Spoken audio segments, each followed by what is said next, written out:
Good day, what organized video today. It's a Talisman Series Driveout in the Stug III G. Last time I tried this, I encountered a guy who was so dodgy, it was unbelievable. And well, I didn't do a cheater alert because I wasn't 100% sure, but I was roughly about 75% sure he was cheating. But I don't know, I'll keep an eye on the bandwave, I guess. So today we're in the Stug III G, and this is actually a very old talisman that I had. To give you a mindset of when I got this talisman, this was back when I was spading the Panzer IV F1. That gives you an idea of how far, or like how little I was into Germany when I got this talisman. And as you can imagine, it was a quick spade, like a few games, done and dusted, couple of kills, and it was pretty much done. And the Stug 3G is, well, it's a good tank. It's just the power creep nowadays is making this tank more and more irrelevant. Additionally, I don't understand why it's 4.0 when the Panzer IV G, which has smoke grenades, it also has smoke shells like this thing, and also has a functioning turret, is the same BR. Personally, I think you could probably drop the Stugs all by at least 0.3 BR each, but hey ho, that's just Gaijin being Gaijin. So I brought along a couple of vehicles, obviously BF-110C7, Wind, and obviously the Panzer IV, because, well, the whole point is obviously to try and stay in the Stug, but if we have to bring out another vehicle, we will do so. So yeah, last time I tried this, it was, yeah. All I'll say is it wasn't the best in terms of, like, performance for me, and obviously I didn't want to share that, and I just thought, sod it, I'll just go and, I'll just go and I'll just record the flak bus because the flak bus I know is going to perform well, even if I have a shit team. Because half the time the shells are just going to go right through it unless it's HE, bit like that KV2. But even so, so we're on Poland, and obviously Poland's one of my favourite maps, and obviously there's a nice little spot you can use in this vehicle for that position. It's better in the Panzer IV though, because you get 10 degrees of gun depression. You even get 10 degrees in the bloody Wind. You don't get it in this, you get only 6, but we can still work the spot, so that's all that matters here. So as you can tell, this is a very typical ammo loadout for me. 35 arm piercing cap ballistic caps, 5 APCR, and 5 smoke. That's pretty standard for me. Because, well, we've got the punch to deal with most things. If we see a KV1 Zis, I'm loading the APCR most of the time. And we can also retreat if we have to with the smoke. Now, I'm not sure if the Stug 3G was ever fitted with any smoke grenades, but all I do know is, you see the that I pointed out? On the left-hand side of the vehicle, as you look at it, there's a small metal plate just on the roof. That is where a MG42/34 would have been mounted. Obviously, none of the Stugs actually have machine guns, which can be a detriment in some situations to it. So that's why I'd want to see the Stugs get their machine guns, because well, it would help them. I mean, I know to some that may sound silly, but trust me, you'll be surprised how much difference an MG42 can make. Well, MG34/MG42. So, let's knock down the tree, as we usually do. There's Panzer IVs coming from my spot as well, which is annoying. Obviously, because of the position, we can't actually get the gun down. Alright, that's annoying, so we'll have to rethink our plan here. Although, actually no. If I reverse onto this slope here, I can actually get the gun onto target. Sweet. Right. This is very quiet, and I don't like it. Normally they tend to come down here, it's concerning almost. So who are we fighting? The Americans, the Russians, the British, and the French. I'll just keep an eye out for the ones driving backwards, and we'll have at least some idea. So we're catching the A point. Hello, Flak Boss. that?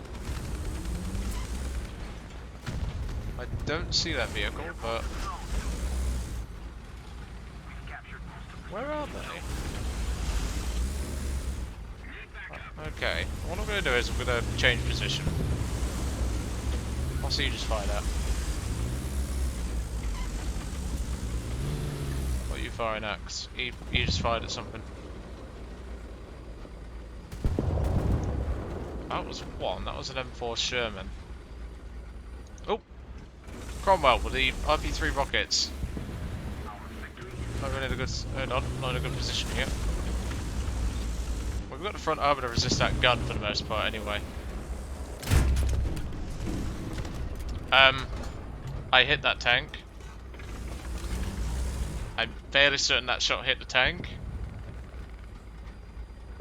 I don't know. Just Gaijin being Gaijin, I guess.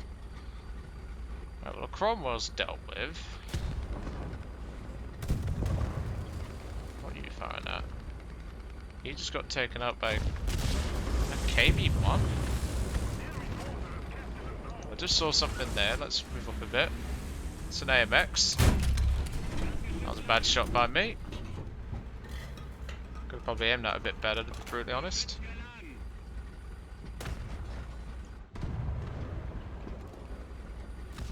Don't want to get tunnel vision by this guy. That's what he wants me to do. Now he does actually have the penetration to cut through the side, so we've got to be careful with that.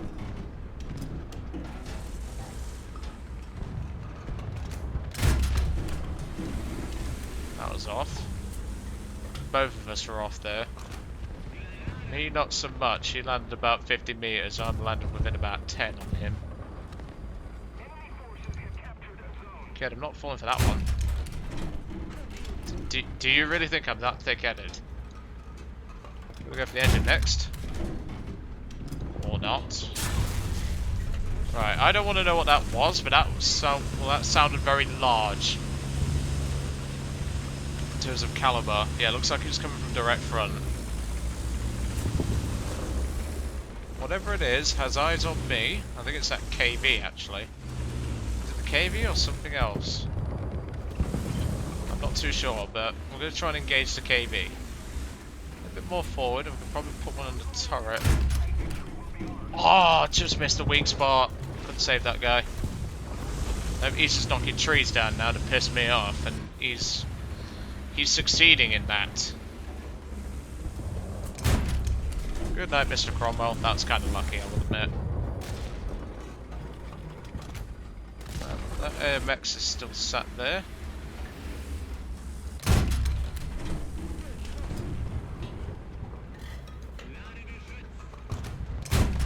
Yeah, well, he's dealt with. Now, where's that KV gone? The KV worries me because it's got good armor, it's got a decent gun, depending on the model, and it's actually got pretty good mobility as well for a heavy tank. Right, let's move. Let's change position. Because I smell aircraft. Yep, aircraft incoming. A-15 bombs. And he's been fired on by something else. Not just a plane. Come on, Hans, let's get us moving. So what does the Panzer IV see? Right, I saw the shot, so I know where he is. Should be just up there. We need to move position though, because, well, a Stug's quite small. Remember, this thing's based on the Panzer III chassis. So in order for us to fire, we actually have to go a bit further than what we would. I think it was at Achilles.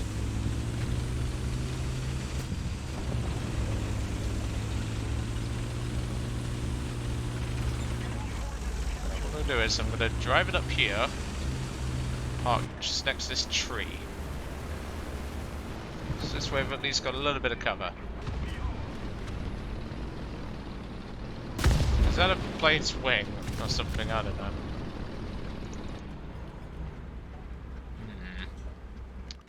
But it's the sort of thing, like, I just like sitting in tank destroyers and just relaxing a bit. But, well, 8.8 master race. But quite clearly there's not a lot of action happening here, so I think I'm just going to cut to where some action happens. Oh, never mind. What was that? Man, it's that freaking Sherman. Oh, thanks, ALT. You just blinded me. It's Sherman, yeah. That's an M4. Horrible shot on my part. You can tell I don't aim this gun very often. That was a bounce on the front plate. I tracked at that one. Right as I was about to say, I was going to cut. Oh, of course, now the action appears. Oh, that was luck. Oh, that should not be a whole break, but don't tell Gaijin. They'll break it again. Ah, well. It's just Gaijin being Gaijin, I suppose. Hang on, what was that? Saw that in my peripheral vision. That was lucky. Let's go a little bit higher just for the turret. Or the lower hull. Doesn't really matter to me. Still 4 kills so far, we're doing pretty alright. What's that? There's a flak vehicle in there shooting. I'm going to change position. Oh, he's just died to a BTR. Alright, he's just spotted something for me. What have you spotted, my good man? I see it, but I can barely make it out. Oh, what a shot! Beautiful! I didn't think I could pull that off, but oh well. Takes a bit of practice, I suppose. That's the thing though, once I get used to a gun again, I'm going to be used to this gun, and then I'm just going to go into another tank with like a really shit gun, and I'm just going to be complete crap. So that's kill number 6. Sorry, 6. I'm blowing smoke up my own arse here. 5, sorry. I don't like blowing smoke up my own arse. That's for definite. I think my team's pretty much got this in the bag. Oh, A's being capped. I just saw it there. There it is. KV. I'm gonna wait. Of course.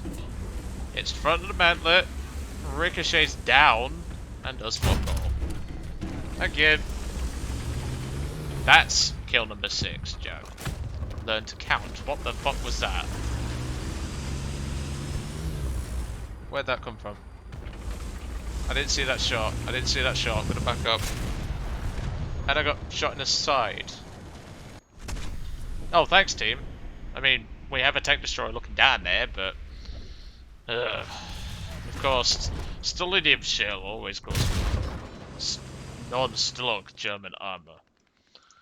Right, well, to finish this one off, I think we'll bring the 110. And I know I'm going to get Derp Angel in the comments saying, Bosh, why are you not using the 1000 and the 250?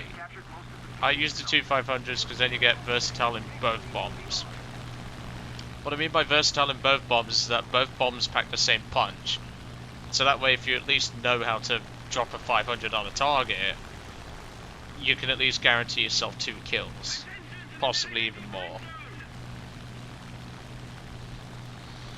Right. So the BB-1 I saw earlier has been shot down. There appears to be an anti-aircraft engaging us at the moment. Appears to be a half-track. I think we're distracting him enough, though. Because he's shooting at me, and the other vehicle is shooting at the other friendly. I don't know why he's shooting at me, though, because, well, I know he's shooting at me, and that's kind of making it obvious what he wants to do to me. That was very lucky on his part. I don't know why I fired the cannon, because they explode at 600 meters, so there's no point. What I need to happen is that 110 to take out the triple A cannon. Oh, I see you there, you little bastard. Come here.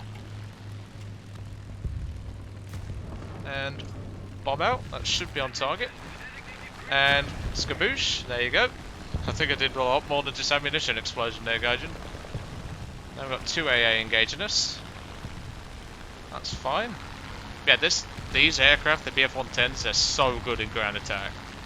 Ever since the C7 well, obviously the C4 got renamed to the C7 and obviously modified to be different, it's just so good in tank RB. If you've got a BF-110 in your lineup, you're pretty much solid. I think that's that T-34 that killed us earlier. Well, I don't like revenge killing. To me, it just makes it seem like a dick. And did he drop? No, he did not. Is there anything else I can bomb? Because I really don't want a revenge kill. Well, he's killing teammates. I don't really have a choice here. Sorry, mate. I don't like doing that, but... Oh, that was right on target. That landed on him. Yeah, well, that's what I mean. Like, the 500s are perfectly capable. You don't need a 1000 unless you're killing groups of targets. And that is GG. 6 kills in the Stug, 2 kills in the plane. I will take that any day of the week. And I got a skin out of it. Even better, because, well, the Stug III G is actually the only 4.0 tank destroyer I have left to actually do skins on, so that's always nice. How much more do I have left? Quite a bit, but I'll work on that soon enough.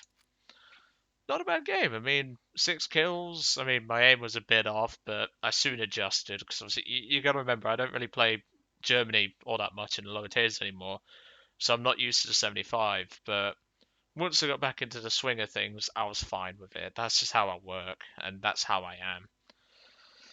But if it's a gun where I can just go point, click, and that's it, I'm generally on target with my first shot. It's just when it comes to short-barreled guns and mid or short to mid-range guns, I will be off on my target for the first shot, but chances are by the second or the third, I will be on target and be killing targets. So if you think my aim's a bit bad, just blame me, because, well, I forget things. But I hope you enjoyed today's episode in the Stug 3G, and the next one is, I think it's the Tiger, actually. Yes, it is. It's the Tiger E. This one's going to be very interesting to record, because I don't really play Tigers either. But whilst I'm here, I'm just going to quickly sum up and everything, and then we will carry on from there. I'll take the A1. I'll keep the Whirlwind, and for backup vehicle, I'll take a Panther A. But not a bad result in the old Stuggy, because obviously the A wasn't exactly pleasant to record. The G was actually rather pleasant, which just goes to show. Next one in the Talisman series will be the Tiger E. I got the Talisman on this thing sprayed in the Panther A, that's why I put it in.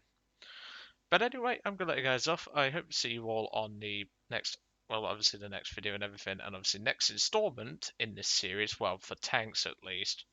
And I will see you all on the next one.